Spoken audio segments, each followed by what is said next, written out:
I want to welcome you all to our Bible study tonight as we have come to the session number 18 from the book of, as we are doing the study on the book of Romans. The Lord has been with us over the last all these times that we have been going through. And truly, these lessons have impacted me personally as I am learning to speak from this word. I'm sure that whenever we hear God's word, our faith is going to be increased. നമ്മുടെ വിശ്വാസം വർദ്ധിക്കും ദൈവവചനം കേൾക്കുമ്പോൾ. And especially when the word of God is open before us, we will tend to understand the mind of God. ദൈവത്തിന്റെ മനസ്സ് നമുക്ക് മനസ്സിലാകാം ദൈവത്തിന്റെ വചനത്തിൽ കൂടെ. So I want you to open your mind, and one of the best ways of attending a Bible study is having a notebook with you and a pen for references. You don't just listen and go away, because I will tell you that you will not remember anything that you hear. So best way is to note down, and that is how you study the Bible study is so important and valuable in our lives. In the previous 5 sessions, from session number 13 to the last session number 17, we were looking at the book of Romans chapter 6. നമ്മൾ ആറാമത്തെ അധ്യായം റോമറിന്റെ ആറാമത്തെ അധ്യായം നമ്മൾ ധ്യാനിക്കുമായിരുന്നു. We looked at many topics. I'm not going to go into that, just giving you a recap.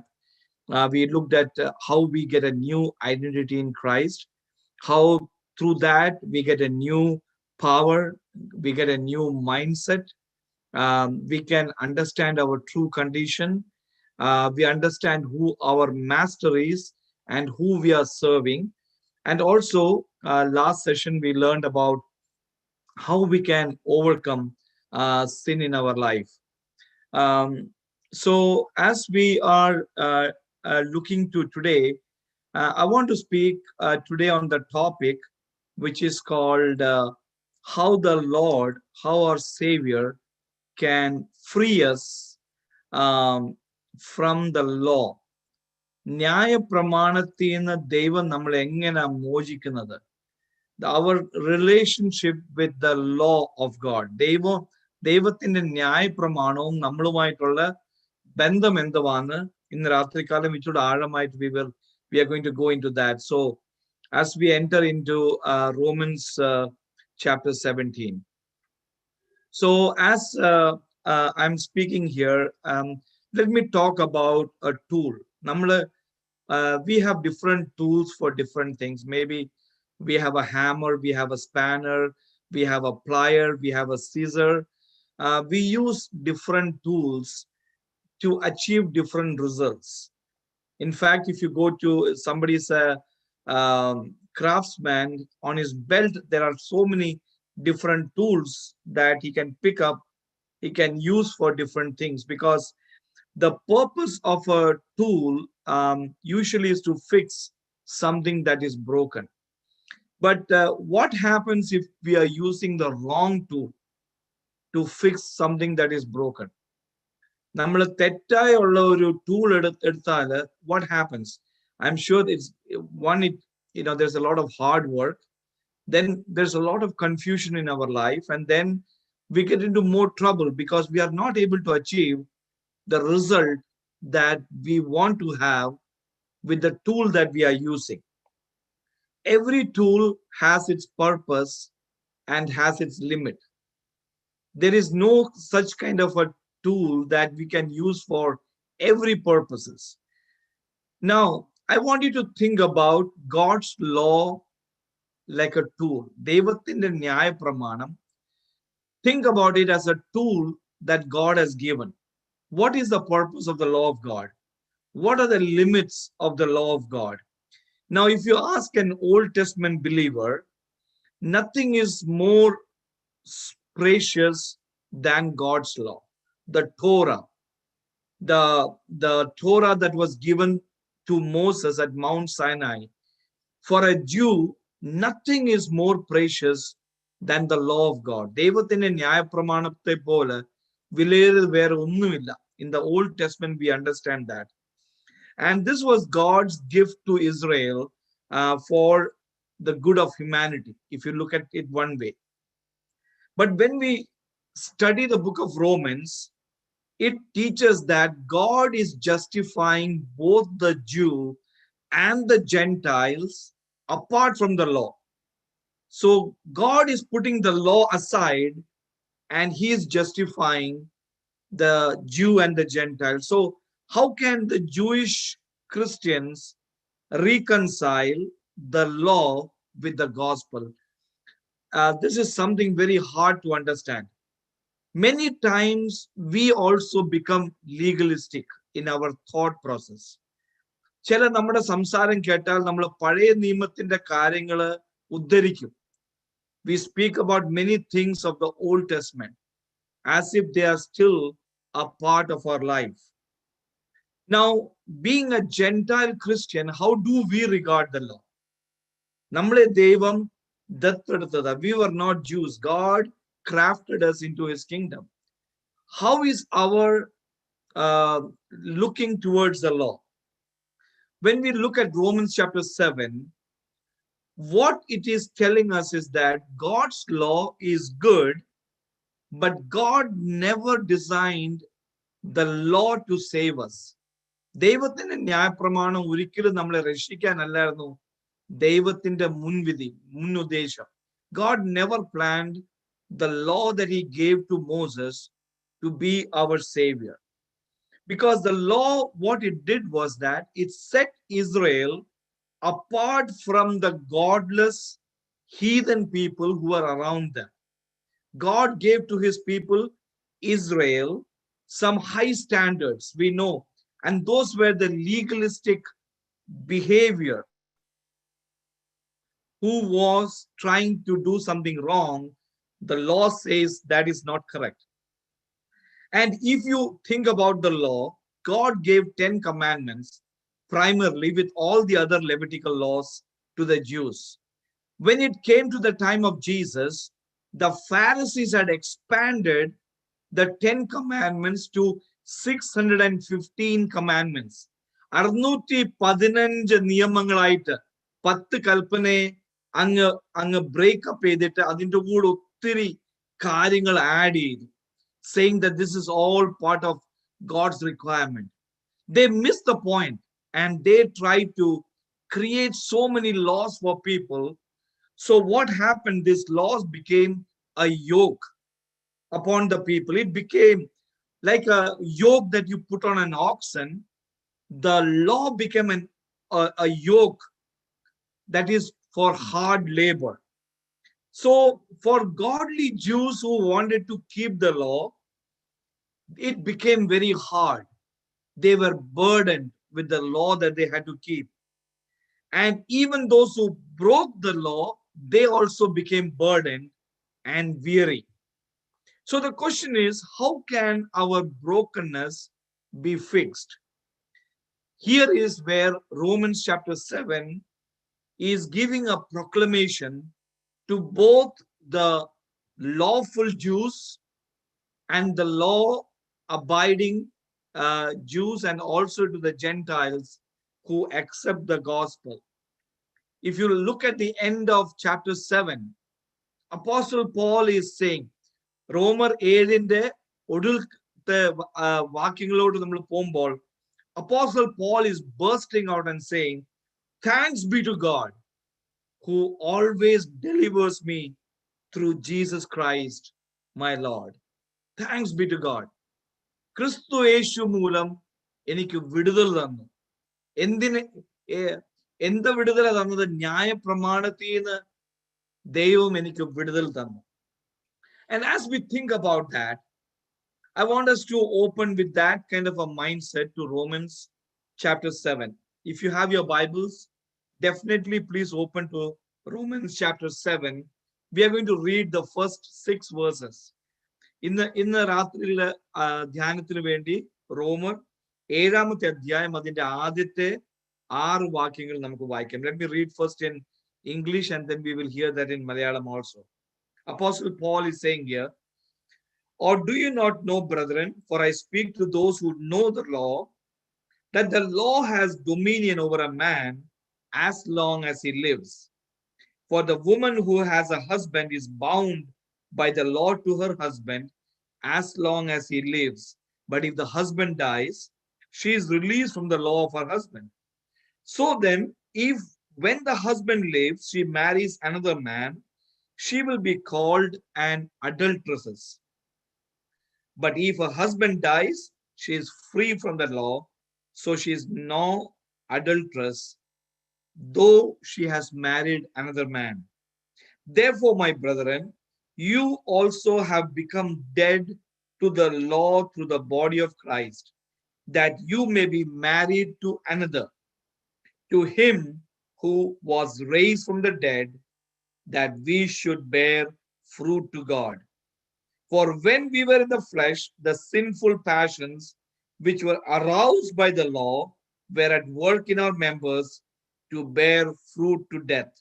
But now we have been delivered from the law, having died to what we were held by, so that we should serve in the newness of the Spirit and not in the oldness of the letter. Let us hear that in Malayalam, please. സഹോദരന്മാരെ, ന്യായപ്രമാണം അറിയുന്നവരോടല്ലോ ഞാൻ സംസാരിക്കുന്നത്. മനുഷ്യൻ ജീവനോടിരിക്കും കാലത്തൊക്കെയും ന്യായപ്രമാണത്തിന് അവന്റെ മേൽ അധികാരമുണ്ട് എന്ന് നിങ്ങൾ അറിയുന്നില്ലയോ? ഭർത്താവുള്ള സ്ത്രീ ജീവിച്ചിരിക്കുന്ന ഭർത്താവിനോട് ന്യായപ്രമാണത്താൽ ബന്ധിക്കപ്പെട്ടിരിക്കുന്നു. ഭർത്താവ് മരിച്ചാൽ അവൾ ഭർതൃന്യായപ്രമാണത്തിൽ നിന്ന് ഒഴിവുള്ളവളായി. ഭർത്താവ് ജീവിച്ചിരിക്കുമ്പോൾ അവൾ വേറെ പുരുഷനായാൽ വ്യഭിചാരിണി എന്ന് പേർ വരും. ഭർത്താവ് മരിച്ചു എങ്കിലോ അവൾ വേറെ പുരുഷനായാൽ വ്യഭിചാരിണി എന്ന് വരാതെ വണ്ണം ന്യായപ്രമാണത്തിൽ നിന്ന് സ്വതന്ത്രയാകുന്നു. അതുകൊണ്ട് സഹോദരന്മാരെ, നാം ദൈവത്തിന് ഫലം കായ്ക്കുമാറ് മരിച്ചിട്ട് ഉയർത്തെഴുന്നേറ്റവനായ വേറൊരുവനാകേണ്ടതിന് നിങ്ങളും ക്രിസ്തുവിന്റെ ശരീരം മുഖാന്തരം ന്യായപ്രമാണ സംബന്ധമായി മരിച്ചിരിക്കുന്നു. നാം ജഡത്തിലായിരുന്നപ്പോൾ ന്യായപ്രമാണത്താൽ ഉളവായ പാപരാഗങ്ങൾ മരണത്തിന് ഫലം കായ്ക്കത്തക്കവണ്ണം നമ്മുടെ അവയവങ്ങളിൽ വ്യാപരിച്ചു പോന്നു. ഇപ്പോഴോ നമ്മെ പിടിച്ചടക്കിയിരിക്കുന്ന ന്യായപ്രമാണം സംബന്ധിച്ച് മരിച്ചിരിക്കൊണ്ട് അക്ഷരത്തിന്റെ പഴക്കത്തിലല്ല, ആത്മാവിന്റെ പുതുക്കത്തിൽ തന്നെ സേവിക്കേണ്ടതിന് നാം ന്യായപ്രമാണത്തിൽ നിന്ന് ഒഴിവുള്ളവരായിരിക്കുന്നു. Thank you. അക്ഷരത്തിന്റെ പഴക്കത്തിലല്ല, ആത്മാവിന്റെ പുതുക്കത്തിൽ നമ്മൾ ദൈവത്തെ സേവിക്കണം. Let me tell you that our relationship with the law of God is one of the most confusing and difficult theological issues that we can see in the book of Romans. If you look at chapter 7, the theme of chapter 7 is the law of God. ദൈവത്തിന്റെ ന്യായ പ്രമാണമ ഈ അധ്യായത്തിന്റെ പ്രാരംഭമായ subject. In fact, if you look at chapter 7, 19 times Apostle Paul uses the word law. So it is definitely a theme. What Apostle Paul is doing, he is expounding on a statement that he made in chapter 6, verse number 14. റോമർ 6:14 പൗലോസ് ഒരു statement പറഞ്ഞത് he is trying to clarify here. What was the statement he made? For sin shall not be the master over you, for you are not under law, but you are under grace. So when you look at chapter 6 and 15 to 23, he is using the example of slavery to show that we will not sin under grace, because now we have become slaves of God and slaves to righteousness. So in chapter 7, Apostle Paul is explaining what does it mean to be free from the law, how it relates to breaking free from the clutches of sin. And so when you have looked in chapter 6, the theme was sin, because sin was used 17 times. 17 പ്രാവശ്യം പാപം എന്നുള്ളത് 6ാമത്തെ അധ്യായത്തിൽ നമ്മൾ കാണുന്നു. That was the theme of chapter number 6. But when you look at chapter 7, it is the law, ന്യായ പ്രമാണം. That is the theme that Apostle Paul is bringing. So what I'm trying to tell you is that there is a direct correlation between sin on one hand and the law of God on the other. ഇത് രണ്ടുമായിട്ട് ഒരു ബന്ധമുണ്ട്. There's a great correlation. I want to bring you to the correlation. For that, we need to turn to 1 Corinthians chapter 15, verse number 56. 1 Corinthians 15:56 വാക്യം. What does it say there? The sting of death is sin, and the power of sin is the law. Let me read it again. The sting of death is sin. The power of sin is the law. Can we hear that in Malayalam? മരണത്തിന്റെ വിഷമുള്ള പാപം, പാപത്തിന്റെ ശക്തിയോ ന്യായപ്രമാണം. പാപത്തിന്റെ ശക്തി ന്യായപ്രമാണം. പക്ഷെ മരണത്തിന്റെ വിഷം എന്ന് പറഞ്ഞാല് പാപമാണ്. That is the sting of death, is a sin. So I want to bring a kind of a parallel between these two chapters 6 and 7. I want you to listen to this. Very interesting. There are many parallels that you can understand between chapter 6 and chapter 7. Chapter 6 verse 2, we see that believers have died to sin. Chapter 7 verse 4, we see that believers have died to the law. Chapter 6 verses 18 and 22, we see that we have been freed from sin. Chapter 7 verse 6, we read that we have been released from the law.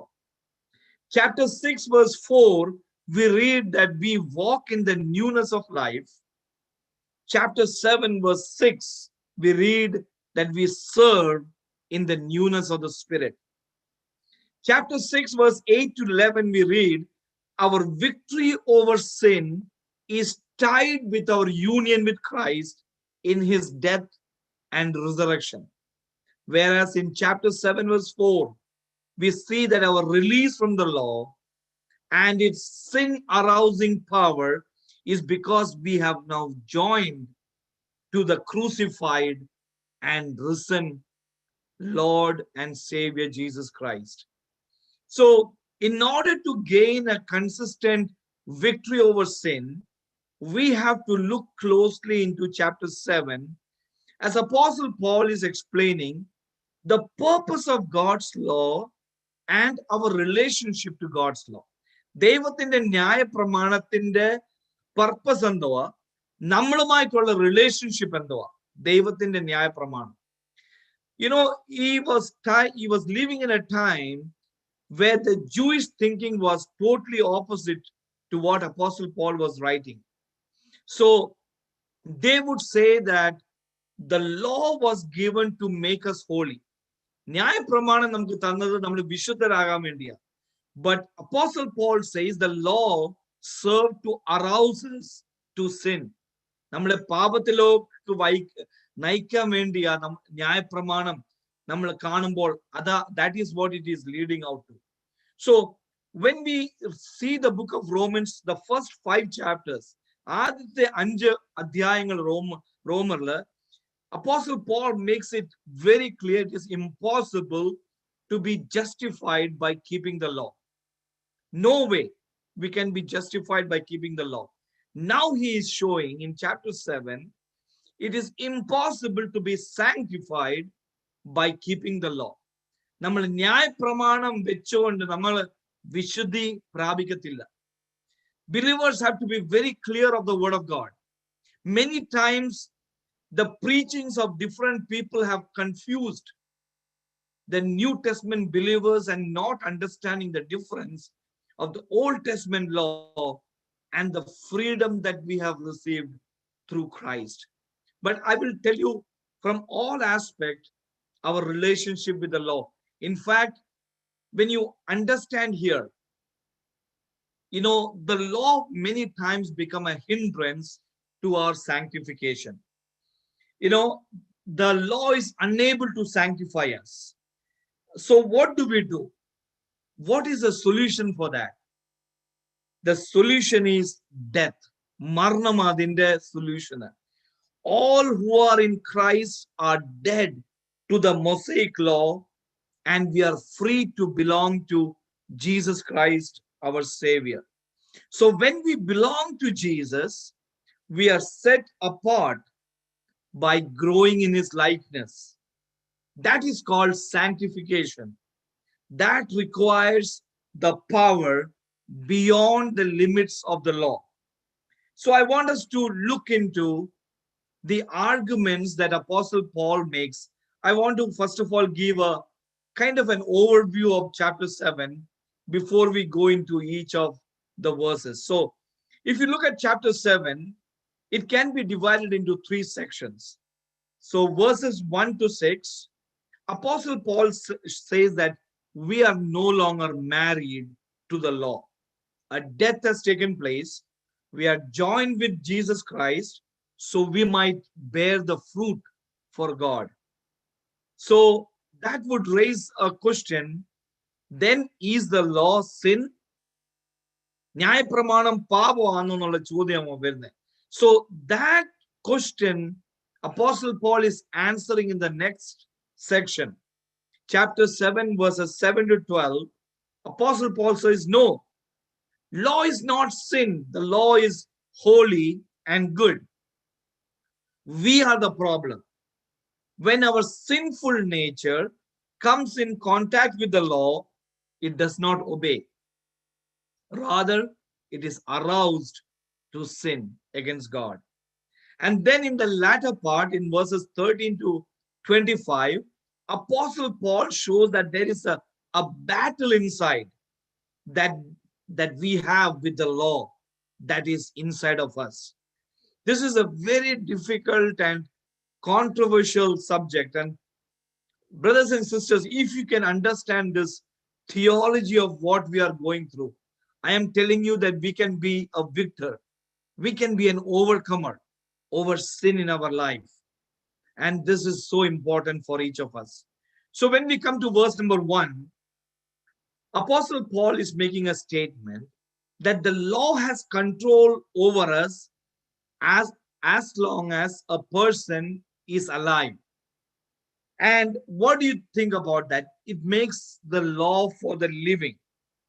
A law has authority over a person as long as he lives.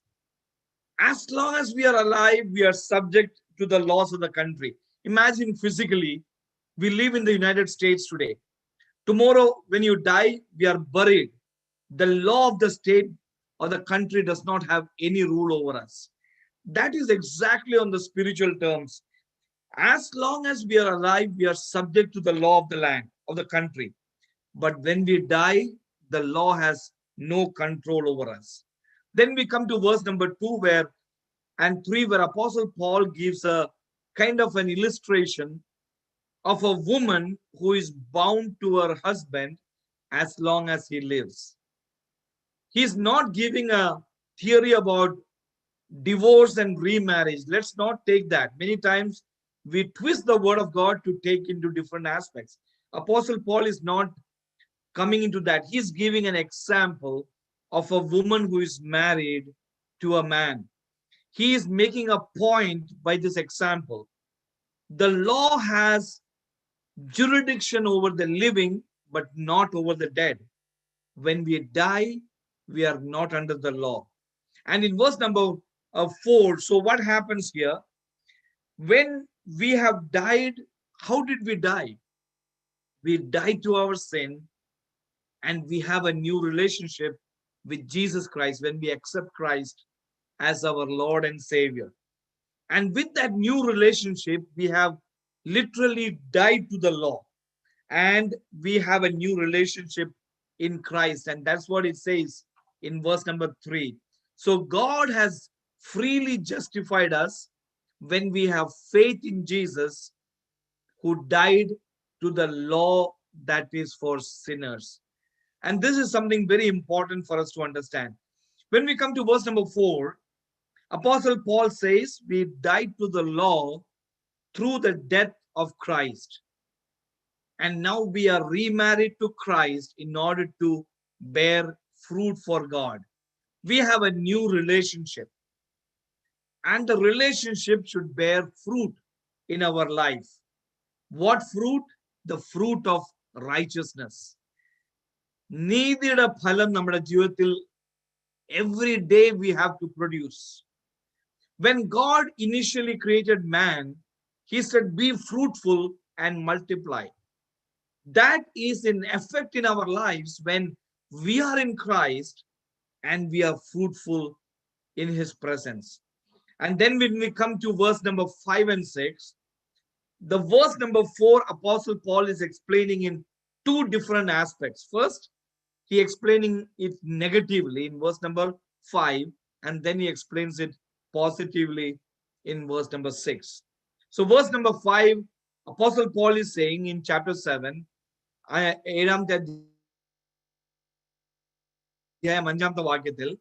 need to die to the law because it has aroused our sinful passions to bear fruit for death. But when we come to verse number 6, this is what we read. Through Christ, we have been released from the bondage of the law so that we can serve God in the newness of the Spirit. This is something which is remarkable. There are two words, if you see in verse number 5 and 6, that we understand. Then and now. Apporum, ipporum. But now, look at verse number 6. It starts it, but now, ippor. You know what it means? It is linking the verse 5 and 6 together. There is a contrast from the old to the new. See, before was our condition in Adam, before God saved us, but now we have a new life in Christ. Before we were slaves to sin, but now we are willing slaves to God through Jesus Christ. Before we had an old husband, which is the law, but now we have died and we belong to the new. So when we think about, Apostle Paul speaks about the flesh. You know, that flesh is coming from a Greek word called sarx, which has several possible meanings. It can be physically the flesh part of our body, our flesh and bones, or it is our bodily lives, or it can be all people, humanity, or it can be our bent towards sin. You know, where our flesh desires what is contrary to the spirit, and the spirit what it is contrary to the flesh. But when we look at verse number 5, the word flesh, if you look deeper in the meaning, it is the sensual element that arises in our body apart from the control of the spirit. The parts of our life that we have not given total control in our life, that is the flesh, the part of us that Apostle Paul is talking about. So when we are regenerated, we become new creations to enjoy God through serving Jesus Christ in the spirit. This is something for us to understand. So as I'm telling you, through our union with Christ, we have become dead to the law, but we are free to bear fruit for God in the spirit. Let me give you some points that we can take home, some takeaway. If you're writing it down, I would like you to write down some points that I want to give you. Number one is that through our union with Christ, we have died to the law, which only produces sin and death. You know, I just want to give you some guidelines here about what Apostle Paul says when he means, what he means when he says that we have died to the law. നമ്മൾ ന്യായപ്രമാണത്തിലേക്ക് മരിച്ചെന്നുള്ളത് എന്തോ അതിന്റെ അർത്ഥം. I want to give you a total of 4 thoughts, 1 negative and 3 positive. Number 1, dying to the law, it does not mean that we are free from all moral obligations or all moral commandments. We are not like free to do whatever we want. So we cannot live lawlessly as we please. That is not the way, because that was the charge that Apostle Paul's enemies were leveling against Paul. But Apostle Paul says, it makes it very clear that though we died to the law, we are now joined with Christ who has authority over us. And then he says that just as a woman has authority of her, is under the authority of her husband, according to the Bible, we are under the authority of God's law. When we died to the law, it's not that we became free spirits. Rather, now we are joined with Christ as our new husband. So his analogy is little confusing when you try to pull it beyond what Apostle Paul is trying to say.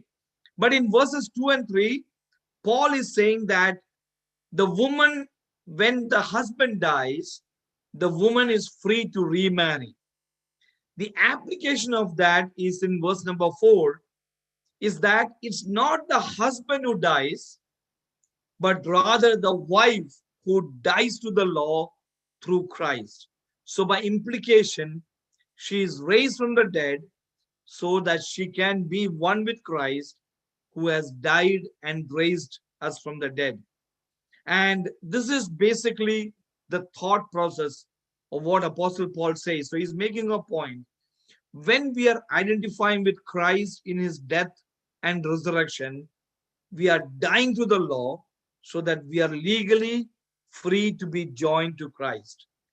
But dying to the law does not mean that we are not obligated to keep the moral commandments of the law. As you know, the Sermon on the Mount, every law of the Old Testament, Jesus brought it to a higher level. You know, from murder, he brought it to anger. From adultery, he brought it to even lustful thoughts in our hearts. Christ brought the law to a higher level so that when we have died to the law, we are under a higher standard in Christ today. And now the requirements, so we are now walking in the Spirit. That's what saying in verse number 4. And some people have said that the only commandment under the New Testament is love. Sneham matre ulladna parayunne. Because love is the fulfillment of the law. I want us to look at a couple of verses here from the book of Romans and Galatians. If you have your Bibles, turn to Romans chapter 13, verse 8 and 10. Can we hear that in Malayalam? Romans 13, verses 8 and 10. അന്യോന്യം സ്നേഹിക്കുന്നതല്ലാതെ ആരോടും ഒന്നും കടംപെട്ടിരിക്കരുത്. അന്യനെ സ്നേഹിക്കുന്നവൻ ന്യായപ്രമാണം നിവർത്തിച്ചിരിക്കുന്നുവല്ലോ. 10. സ്നേഹം കൂട്ടുകാരന് ദോഷം പ്രവർത്തിക്കുന്നില്ല. ആകയാൽ സ്നേഹം ന്യായപ്രമാണത്തിന്റെ നിവൃത്തി തന്നെ. Thank you. The love, it's Apostle Paul says, is a fulfillment of the law. You know, so we have come to a higher grade about love. Let me give you one more verse. Galatians chapter 5, verse 14. Can we read that verse also in Malayalam? കൂട്ടുകാരനെ നിന്നെ പോലെ തന്നെ സ്നേഹിക്കണം എന്നുള്ള ഏകവാക്യത്തിൽ ന്യായപ്രമാണം മുഴുവനും അടങ്ങിയിരിക്കുന്നു. Thank you. The law totally, if you bring it to one point, it is that you should love your neighbor as yourself. That is the whole essence of the law. So when we are from the law, we are having love right now as what is leading us, which means that we have a higher standard. There are many things about love. സ്നേഹത്തെ കുറിച്ച് ചിന്തിച്ചാൽ അനേക കാര്യങ്ങളുണ്ട്. Love speaks the truth. Love does not steal, rather labors to give to others. Love speaks good, wholesome words to other people. Love is not bitter. Love is not angry. Love is kind. Love is forgiving. Love does not engage in immorality or greed. So many things, if you understand, and 1 Corinthians 13 is the kind of an essence of love.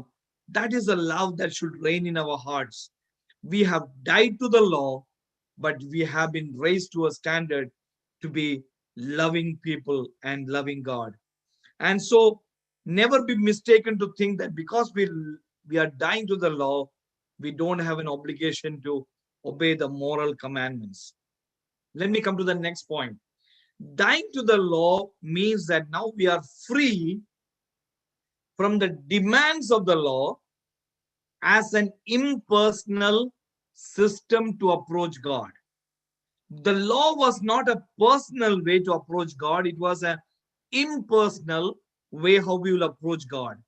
But what happened is today, we know in the Old Testament law was that if you keep the law perfectly, you will live. There are many verses, we don't have the time, but I will just say Matthew 19:17, Galatians 3:12. It says that if you keep the law perfectly, you will live.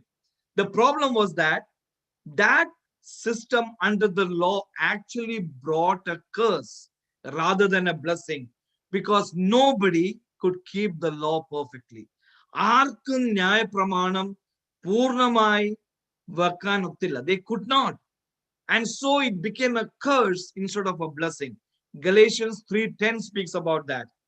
So as a Pharisee, Apostle Paul thought that he was blameless regarding the law, but he was only blameless in obeying the law and the rituals of the law. But in his heart, he was proud of his blameless obedience, and the pride is the root of all sin. So that's why Paul says when he met Christ, he says, I am the chief of all sinners. 1 Timothy 1:15.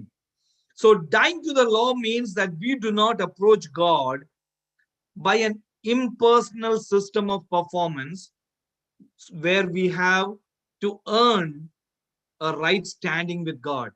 We have to earn that right standing. That is what every religion of the world teaches.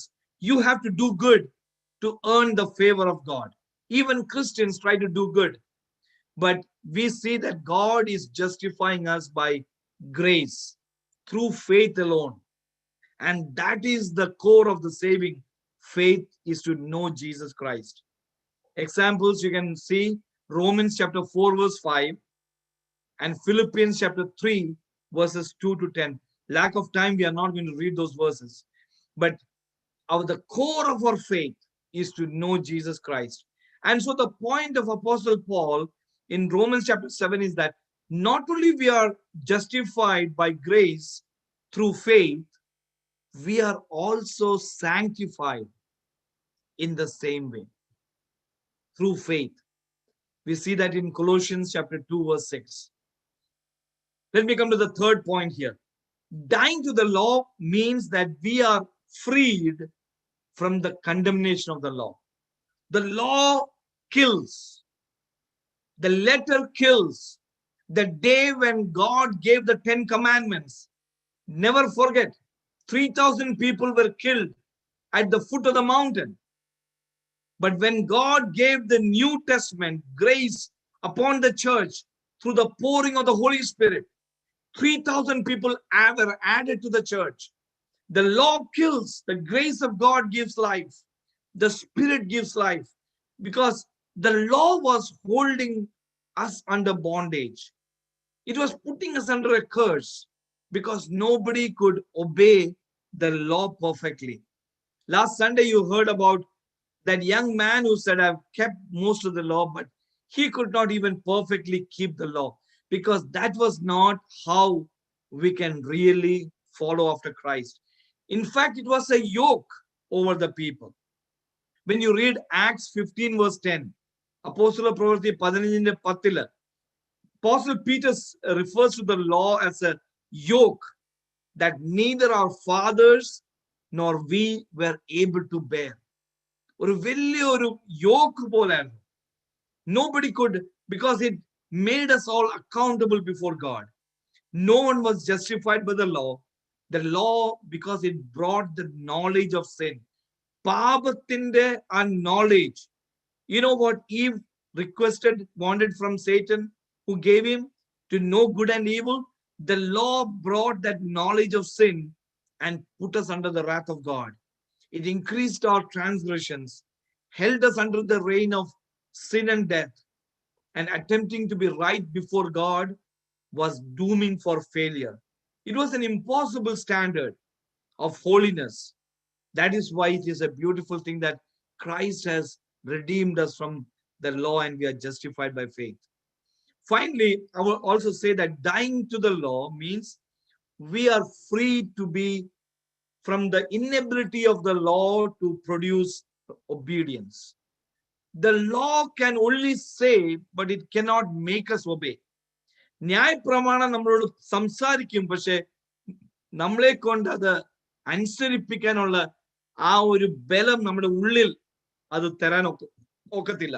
That is why it says in verse number 5, while we were in the flesh, the sinful passions which were aroused by the law were at work in our members to bear fruit to the death. You know, that was what the law was doing. The law was killing us. Thomas Skinner has said like this: the law apart from the Spirit does not produce obedience.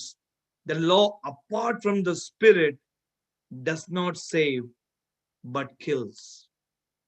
ന്യായ പ്രമാണം കൊല്ലുന്ന പ്രമാണമാണ്. And so when we continue to read that portion in till from 7 to 11, Apostle Paul speaks about coveting. It was not a problem until when we read, you shall not covet. Then it becomes a problem. It triggered something that would make us covet. When we read that you should not covet, it is like think about a grass, and there is a sign said, please don't walk on the grass. You want somehow to walk. You know, that makes us walk. It gives us an impulse to sin. So the law is not an answer to the sin problem. In fact, the law could never reconcile us back to God. We have violated his law so many times. It does not quench our desire for sin. It is the ministry of, brings the ministry of death. That is the letter. But what Jesus has done for us, you know, we were made to die to the law through the body of Jesus Christ. The physical body, in his human body, Christ satisfied the demands of the law on our behalf. And what did Christ do in his human body? I want us to open our Bibles to Colossians 2:14. Colossians 2:14. Christ cancelled out the certificate of debt consisting of decrees against us, which were hostile to us. He has taken it out of the way. He nailed it to the cross. This is what Christ did for us. Can we hear that in Malayalam, please? അതിക്രമങ്ങൾ ഒക്കെയും നമ്മോട് ക്ഷമിച്ചു, ചട്ടങ്ങളാൽ നമുക്ക് വിരോധവും പ്രതികൂലവുമായിരുന്ന കയ്യെഴുത്ത് മായിച്ചു, ക്രൂശിൽ തറച്ചു, നടുവിൽ നിന്ന് നീക്കിക്കളഞ്ഞു. നീക്കിക്കളഞ്ഞു. He took it away from us. He nailed it to the cross. And so when Jesus died to the demands of the law, he was the one who kept the law of God perfectly. And when he died as the requirements of the law, when we trust in Christ, we die with him. So what it means is that we are free today from the demands of the law as an impersonal system to approach God. We are free from the condemnation of the law. The power of the law arouses the sinful desires, and that has been broken because now we are joined to Christ. We have the Holy Spirit in us who give us the power to obey what Christ is telling us. So let me come to the second point here, that having died to the law, now we are joined to Jesus Christ, which is, and we are supposed to be producing the fruit for God in the Holy Spirit. You see, we cannot live any way we please today. You may say, Pastor, I don't have the law hanging over me. I can live any way. No, we cannot, because we are joined with Christ, that we should bear fruit for him. We serve in the newness of the Spirit, not in the oldness of the letter. And this is basically the indwelling Holy Spirit who works in us to bear fruit for God. So as I have a few more minutes, I am going to give you 6 things regarding our union with Christ. What has the change that has happened in our life because of our union with Christ? If you're noting it down, I would like you to note the 6 things, very powerful. Number 1, our union with Christ is a transforming relationship. It transforms. Verse number 6 says, but now. There is a great change where we are getting transformed. Before we met Christ, we were slaves of sin. We were under the condemnation and the power of the law. Now we have been released from the law. We have been died to all that we were bound. We have died to sin and we have died to the law. So, and today this law has released me to live a life under the power of the Holy Spirit. Our death of the law is because we have been joined in marriage with the risen Christ. We have a new relationship of love to the bridegroom who gave himself on the cross to secure his bride. Our union with Christ has changed everything. And you can ask any married person, once you get married, it changes you forever. You are not the same as before. Once you're united with somebody, you are not the same person. You are definitely new. In the similar way, our union with Christ should change us forever. And we are not on our own. So when you get married, for example, when I got married, I have to think about my wife when I make my plans. It's not really me. I have to think about what pleases her. I have to think and take her into account with every decision that I make. I have to work in staying in a close relationship with her. That is my thing that I have to do being a married person today. In the similar way, when we have joined with Christ, everything that we do, we have to put Christ in the picture and we have to take into consideration. And when we are close to him, it will transform us. It will transform us, and it's a transforming relationship for good. Number two, our union with Christ is a love relationship. It says through the body of Christ that points to the cross. Jesus loved us so much that he died for us a horrible death on the cross. That is how he secured us as his bride. He paid the price and bought us with his own blood that was demanded for our sins. So Ephesians 5:25 says Christ loved the church. He gave himself up for her. And so being the bride, we have to willingly submit, not out of duty, but out of love. That is what our relationship should be. Let me give you an example. Many times examples will help us to understand a picture. Imagine a woman who was married to a man who is like a perfectionist. He wants perfectness in everything. So he's the kind of a man who comes home, he will take a white glove, he wipes on top of the door to see if it has been dusted properly. Everything he wants everything in the right way. She's all the time in fear if she's going to please him or not. But one day, he dies. He's gone. And sometime later, she meets a loving, caring man and she gets married to him. And she falls in love with him and gets married. Now she is not under a fear state, but because of her love for her husband, she is cleaning the house, she is cooking the food, she is doing everything joyfully, not out of fear, but out of love, not to meet the demands of somebody who is putting a whip over her, but out of love because she wants to please her husband. That is what happens. The law was a taskmaster over us, demanding, thou shalt not, thou shalt not, thou shalt not. But when we have a new relationship with Christ, we do it out of our love for him. We don't do it because the pastor preaches from the sermon. We don't do it because somebody tells us. We do it because of our love for God, because of our relationship for God. We are joined with him in love. Our whole motive have changed from doing something out of duty and doing something out of love. We don't have to do something out of duty. The third thing I would say is that our union with Christ is a liberating relationship. It makes us free. Before we were bound by the law, but Christ has made us free by our union with him. It's just like a prisoner who was kept in a prison cell, today is free to go where he wants. We were in captivity, but Christ has made us free from the clutches.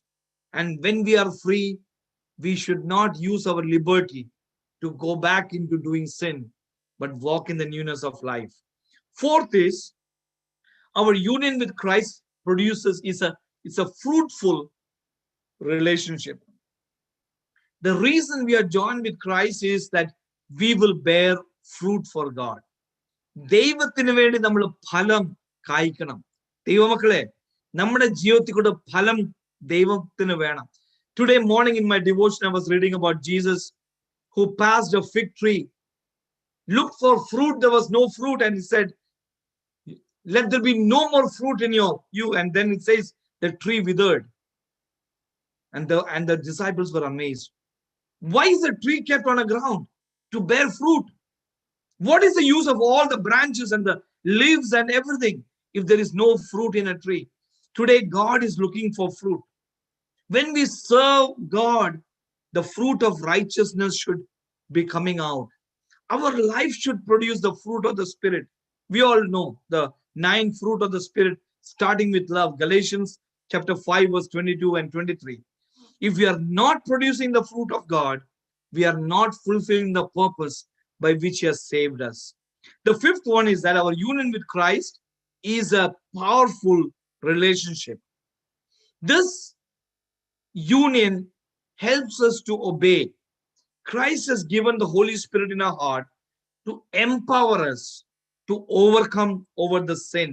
We are no longer alone. We are no longer living under the flesh, which does not give us the motivation to overcome sin. Today, the Holy Spirit enables us to put to death the deeds of the law inside of us. We read that in Galatians 5, 16 to 23. You can read that in your leisure time. Finally, the fifth one, our union with Christ is a holy relationship. Being free from the law does not mean that we will disobey the moral commands of the law. What it means is that we need to serve, and we are enslaved to God. God is holy.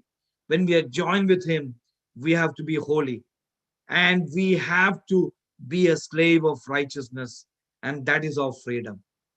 I want to close here. The time is over, almost up. So let me close with a quote from Martin Lloyd-Jones. This is what he has said: you are either a Christian or not a Christian. You cannot be partially Christian. You are either dead or alive. You are either born or not born. Being a Christian is not a gradual process. There is nothing indeterminate about it. Either we are or we are not a Christian. If you are not a Christian today, you are still under the condemnation of the law. But when you put your trust in Christ, who bore the curse of the law, you are released from that law and you are joined to Him to bear fruit for God. That is the best relationship that we can ever get in our life. Can we pray? Dear Lord, Heavenly Father, we thank you for tonight and thank you for speaking your word to our hearts.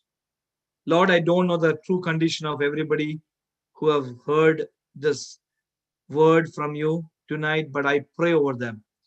Lord, every day help us to realize that our life should not be the same as before we were in Christ. Let us walk in the newness of life. Let us bear fruit of righteousness. Let us offer our members as instruments of righteousness to God. If there is anybody who has not given the heart to Jesus, I pray that, Lord, enable the person, every one of us, to give our heart and surrender to Christ, that we will walk with you, having you in our heart, the Holy Spirit, to lead us each and every day. Bless us tonight. We want to give you all the glory and honor. We bless your name. Thank you for hearing this prayer. In Jesus' precious name I pray. Amen. May God bless you tonight.